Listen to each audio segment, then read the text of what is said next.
সুবল সোরেনের পর আরো এক চাকরি প্রার্থীর মৃত্যু হলো। আপনাদের জানাবো আরো বিস্তারিত এই ঘটনা প্রসঙ্গে। সুবল সোরেনের পর মৃত্যু হলো সন্তোষ কুমার মণ্ডলের। ফের চাকরিহারা শিক্ষকের মৃত্যু। এসএসসি পরীক্ষায় আর তার বসা হলো না। আগের রাতেই মৃত্যু হয় চাকরিহারা ওই শিক্ষকের। অসুস্থতা নিয়ে হাওড়ার নারায়ণা হাসপাতালে তিনি চিকিৎসাধীন ছিলেন।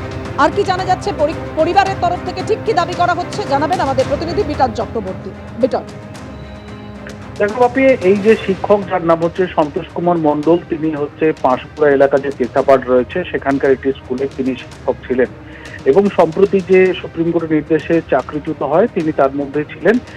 কিন্তু তার পরিবারের যেটা দাবি যে এই চাকরি চলে যাওয়ার পর তিনি মানসিক অবসাদে ভুগছিলেন এবং দীর্ঘদিন ধরে তিনি কিন্তু মানসিক খাওয়া দাওয়া ঠিকঠাক করে করছিলেন না এবং দিনাতিপাত করে তিনি কিন্তু শুধুমাত্র এসএসসি পরীক্ষা যে দুটো রয়েছে সেই দুটো পরীক্ষা দেওয়ার জন্য তিনি প্রস্তুতিও সারছিলেন।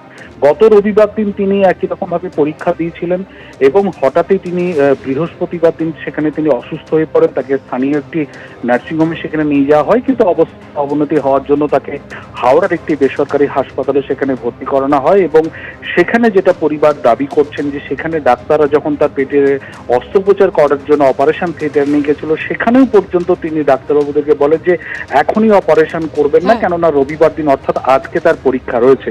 কিন্তু যেটা দেখা গেল যে গতকাল রাত্রেই কিন্তু তার মৃত্যু হয়েছে এবং পরিবারের যেটা দাবি মানসিক অবসাদের জেরে তিনি অসুস্থ হয়ে পড়েন। তুমি যেটা বলছিলেন পরিবারের দাবি মানসিক অবসাদের কারণেই মৃত্যু হয়েছে, কি দাবি করেছে পরিবার রাখবো আপনাদের সামনে।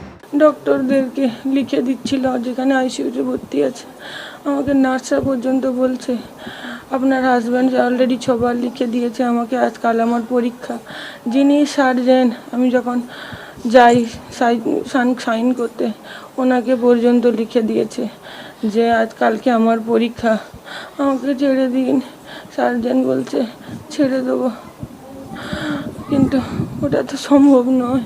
মমতা ব্যানার্জি যদি আমাদের সঙ্গে এটা না করতো, আমার হাজব্যান্ড হয়তো ঠিক থাকতো। আমরা কেন শাস্তি পেলাম?